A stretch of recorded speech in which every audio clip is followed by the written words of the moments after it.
Assalamualaikum warahmatullahi wabarakatuh. Alhamdulillahirabbil alamin. Wassalatu wassalamu ala asyrafil anbiya'i wal mursalin nabiyina Muhammadin wa ala alihi wa sahbihi ajma'in. Asyhadu an la ilaha illallah wa asyhadu anna Muhammadan abduhu wa rasuluh. Ayat 36 surah Al-Maidah. Pada ayat ini Allah Subhanahu wa taala menjelaskan dahsyatnya azab yang telah disiapkan bagi orang-orang yang kafir pada hari kiamat. Seandainya mereka memiliki seluruh kekayaan yang ada di bumi, bahkan ditambah lagi sebanyak itu, lalu mereka ingin menjadikannya sebagai tebusan agar terbebas dari azab neraka, maka tebusan tersebut sama sekali tidak diterima, tidak berguna. Ketika itu tidak ada lagi kesempatan untuk membeli keselamatan, tidak ada jalan keluar, dan tidak ada tempat pelarian dari hukuman Allah Subhanahu wa ta'ala. Setelah mereka melihat dan merasakan azab neraka, mereka sangat ingin keluar darinya dan berusaha untuk keluar karena dahsyatnya penderitaan yang mereka alami. Namun keinginan dan usaha itu tidak pernah terwujud. Setiap kali mereka berusaha keluar, maka mereka dikembalikan lagi ke dalamnya.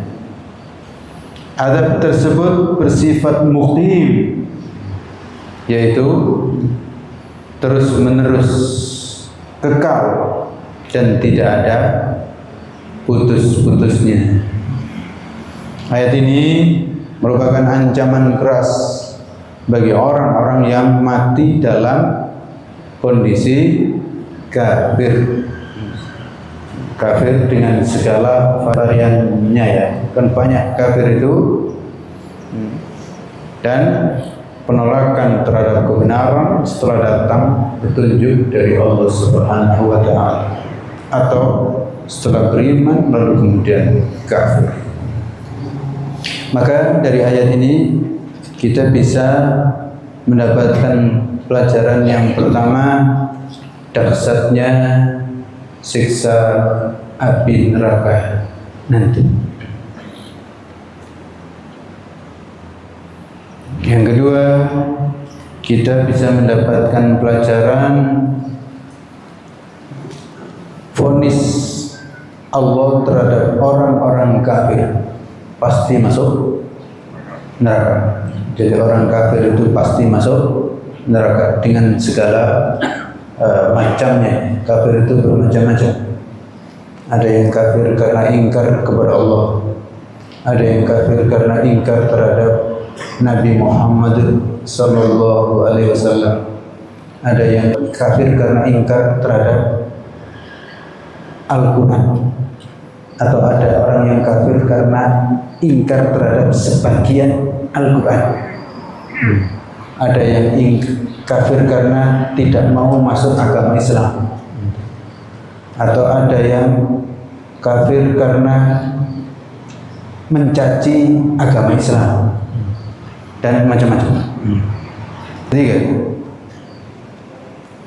kekayaan tidak dapat menebus kekafiran pada hari kiamat. Apalagi sebenarnya di hari kiamat tidak ada lagi orang yang punya kekayaan. Di akhirat kan nggak ada lagi orang yang punya kekayaan. Oleh karena itu tidak ada artinya orang-orang kaya, orang-orang kuat saat di dunia. Nanti di akhirat tidak ada lagi kekuatan dan tidak ada lagi kekuasaan dan juga tidak ada lagi kekayaan. Berikutnya, maka tadi disebutkan law anna lahu ma fil ardi jami'a wa mithlahu ma'ahu, andaikan mereka punya semua yang ada di bumi dan ditambah lagi semisal itu pun masih tidak ada gunanya, dan memang mereka tidak punya itu. Berikutnya, maka ayat ini memberikan pelajaran merugi besar orang yang punya kekayaan, kekuasaan di dunia tapi tidak digunakan untuk tunduk dan patuh kepada Allah. Kekayaan, kekuasaan itu berguna saat di dunia, berguna untuk kebaikan, untuk menegakkan kebaikan, untuk membantu kebaikan. Tapi di akhirat sudah tidak berguna lagi. Oleh karena itu, yang punya kekayaan, yang punya kekuasaan, gunakanlah untuk menegakkan agama Allah di dunia ini, menegakkan dalam dirinya, masyarakat, bangsa, negara, dan seterusnya. Orang-orang kafir yang masuk neraka di akhirat itu mendapatkan azab yang pedih dan tidak ada kematian. Jadi di akhirat itu nggak ada mati. Kalau mati selesai, mendapatkan azab yang pedih tapi tidak mati, karena posisi orang yang mendapatkan azab di neraka itu la yamutu wala nggak mati nggak hidup, jadi setengah mati setengah hidup. Artinya itu gambar tersiksanya orang yang berada di neraka. Kalau di dunia itu kan mati, kan? Dibakar mati, atau pingsan. Di sana nggak ada pingsan, nggak ada mati. Bahkan disebutkan dalam ayat yang lain, setiap kali gosong habis diganti lagi kulitnya, sehingga terus merasakan sakit dan derita yang berkepanjangan. Berikutnya, penghuni neraka ingin keluar dan berusaha keluar dari neraka, namun sama sekali itu tidak bisa dilakukan. Yuriduna ayakhruju minha, yuriduna ayakhruju minan nar wa ma hum bikharijina minha. Mereka ingin keluar tapi tidak bisa keluar, karena tentu saja dijaga dan juga ada pembatasnya. Disebutkan dalam ayat yang lain, kullama aradu ay yakhruju minha u'idu fiha. Setiap kali mereka itu ingin keluar, berusaha keluar, dikembalikan lagi. Ini juga yang menguatkan bahwa ya andaikan ada uang nggak perlu, karena para penjaga neraka nggak bisa disuap pakai uang, pakai rokok nggak bisa juga. Di dunia ini kecil, disuap pakai rokok saja bisa, pakai uang bisa, sehingga berada dalam penjara bisa nonton sepak bola. Kalau di akhirat nanti nggak bisa, para malaikat tidak bisa dinego. Berikutnya, azab neraka bagi orang kafir bersifat kekal. Walahum adzabun muqim, bersifat kekal. Ini ingat ya, ini kafir. Kafir itu kekal. Ada yang tidak kekal, yaitu orang-orang yang masih punya iman. Fasik misalnya, imannya masih ada, masuk neraka nggak kekal. Tapi kalau kafir kekal. Orang-orang kafir itu ya orang-orang musyrik, kafir juga, yang munafik juga kafir juga, itu kekal. dari golongan manapun. Innal ladzina kafaru min ahlil kitabi wal musyrikina fi nari jahannam khalidina fiha ulaika hum syarrul bariyah. Nah, di sini disebutkan walahum adzabun muqim itu terus berada, iqamahnya di neraka, catatan tempat tinggalnya di neraka, jadi punya iqamah di neraka. Berikut ayat ini memberikan dorongan manusia agar segera bertaubat sebelum datangnya hari pembalasan atau sebelum datangnya sakaratul maut.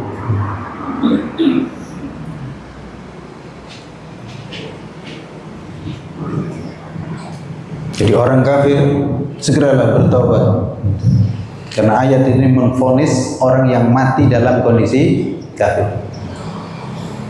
Oleh karena itu kalau kita mengatakan misalnya ada orang kafir, orang kafir ini pasti masuk neraka, nah itu kita nggak boleh, karena belum tentu. Nanti kalau taubat gimana?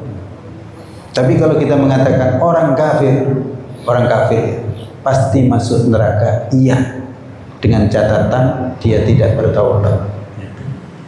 Jadi kalau ada orang yang meninggal dunia dalam kondisi kafir maka masuk neraka. Tapi ketika masih hidup kita katakan dia pasti masuk neraka, entar dulu, belum tentu. Gitu. Kalau taubat, ya. Ya. Malah. Kenapa? Kenapa kok malah? Masuk Islam. Saya itu agak risih juga nyebut orang masuk Islam mu'alaf. Kenapa disebut mu'alaf? Tuh kok senang juga disebut mu'alaf. Masuk Islam ya nggak usah mu'alaf. Ya. Masuk Islam ya masuk Islam. Kenapa mu'alaf? Kan nggak semua orang yang masuk Islam itu mu'alaf. Mu'alaf itu kan dijinakan. Dia kalau masuk Islam benar-benar, ya kan nggak mu'alaf. Umar mu'alaf, kan tidak. Maka istilah mu'alaf itu nggak cocok. Jangan semua orang yang masuk Islam disebut mu'alaf. Mu'alaf itu berhak menerima zakat, tanda perlu dikuatkan imannya. Nah, kalau orang masuk Islam sungguh-sungguhnya bukan mu'alaf. Heran juga saya, ada ikatan mu'alaf. Masih mu'alaf ikatan.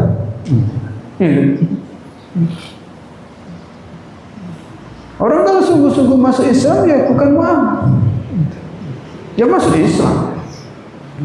Para sahabat mu'alaf semua dong? Tidak. Jadi istilah mu'alaf itu kurang tepat. Mu'alaf itu sebenarnya istilah bagi pengurus zakat. Maksud saya, pengurus zakat meneliti orang ini mu'alaf atau tidak ya. Maksudnya Islamnya sudah kuat belum? Gitu.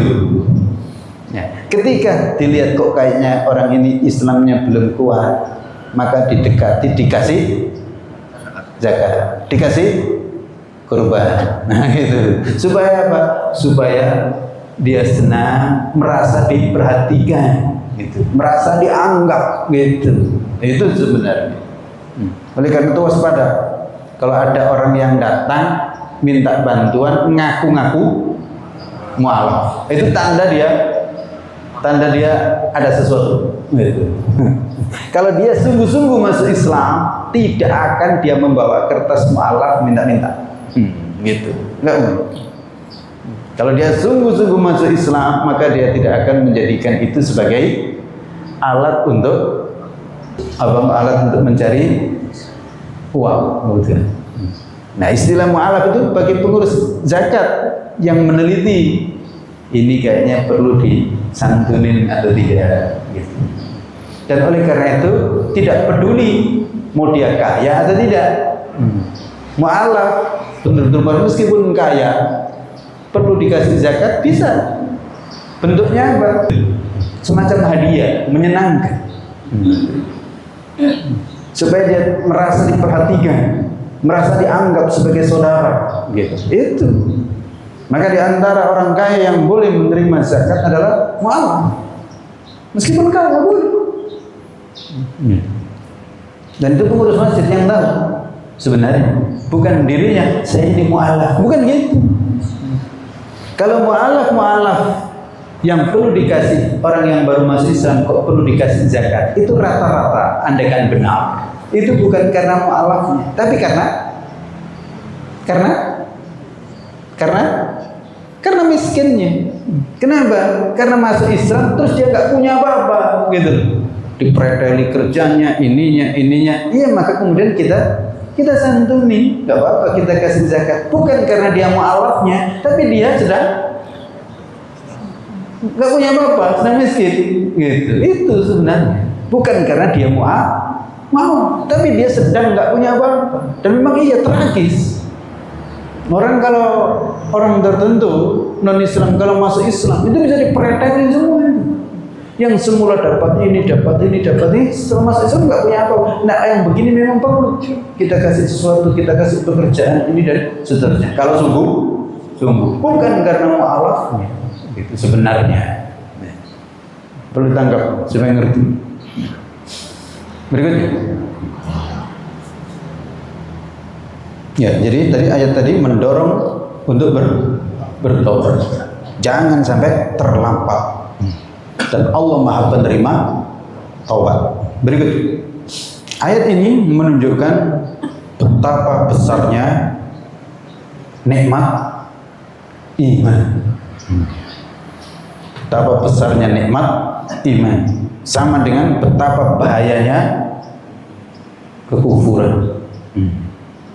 Kalau kekufuran itu menyebabkan masuk neraka kekal, maka berarti kan keimanan itulah yang menyelamatkan, bukan harta, bukan keturunan, bukan jabatan, tapi yang menyelamatkan manusia dari neraka adalah iman. Oleh karena itu, mari senantiasa kita hayati besarnya nikmat iman ini.